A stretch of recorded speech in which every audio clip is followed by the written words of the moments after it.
So I got some parts in today. I got in the SHS version 3 cutoff. Seems to be perfect.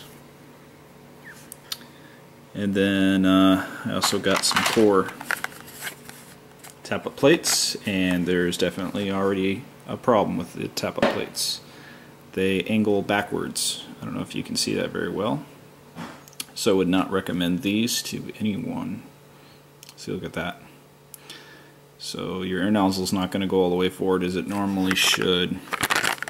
This is the version 2, and then this is the version 3. The material is not the greatest either. The plates that were really good and really cheap were these, the SHS Tappet plates. I bought several of them. Actually a lot more than several, but too bad they don't come in anymore.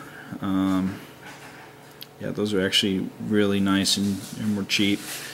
And then last night I was just kind of comparing version 2 cut off to version 3 and looking how it would fit or something if I was going to modify it, because this is a version 2 Tappet modified in this one, and it works perfect because the version 3 didn't work, of course, for feeding very well. And then I turned my bevel gear over like that, and right away the fitment had fell out.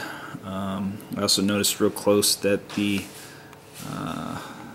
where the bushing goes, bushing piece, it just doesn't have a perfect circle anymore. You can kind of see that. So because of that, the thing has come out. This gun's been through so many cycles, and you can't even really find any wear on this thing. It's in such great condition. I like how thick it is. Definitely good on that. Okay, so I put the JB weld inside, and look how shiny the gear is after being all cleaned up.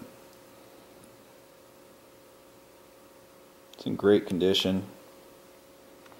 I love how shiny it is. Kind of wish airsoft guns were in this shiny world on the inside, but that's not true. Once you start putting grease and everything on them, it doesn't look as shiny. As far as the cutoff, it fits perfectly, but there is one little issue, though, a mesh issue, and I just thought I would show that on video. Right here, the selector plate cannot go all the way to the right because it hits into the cutoff right here, and the way this is designed is different. Looking at this one, there's a tip, it hits it right there, and then looking at this one, which looks really nice in comparison, I mean, the color looks great. This part, you can see it won't go because this post right here hits at it with so much the post that it can't bend back. So in other words, I can't really show you because of shadow. I hate shadow. I don't have the best lighting. But basically, you tap it right here, and you can see it will go back if it taps there. Too much of this is tapping right here, preventing it from moving back. So when I install a part, I always check everything that includes that part. I mean, you're gonna change it with the selector. You're gonna change it with the inside electronic, or excuse me, mechanical, with the gear and so forth, checking the cutoff, and then checking with other parts, the trolley, and all this stuff, just to show that this actually performs very well. Hold the trigger down, and I don't know if I can do this one-handed. Hold the trigger down, and if you lift up the trolley barely easily, let's see if I can zoom in here with the shadow. You can see that's very, very easily. I just tap it with my finger. You can see right there, there's the trolley backwards, so there would be no battery, no current right now. As I let go, it grabs the trolley perfectly again, ready to go. So I hadn't had to do any modification to the to that part because it fits in there perfectly. Let's see if I can zoom in from the other side and show you. I don't know if I can get down there and show you where it is. Okay, it's right there. So you can see it fits right between the trolley perfectly. I mean, we're talking almost zero. Damn, I'm gonna have to get better lighting for sure. Almost zero space left to move up and down. I can kind of show that right here.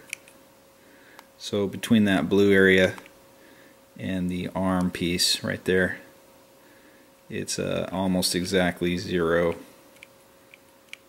You can see it kind of rubbed it in that area.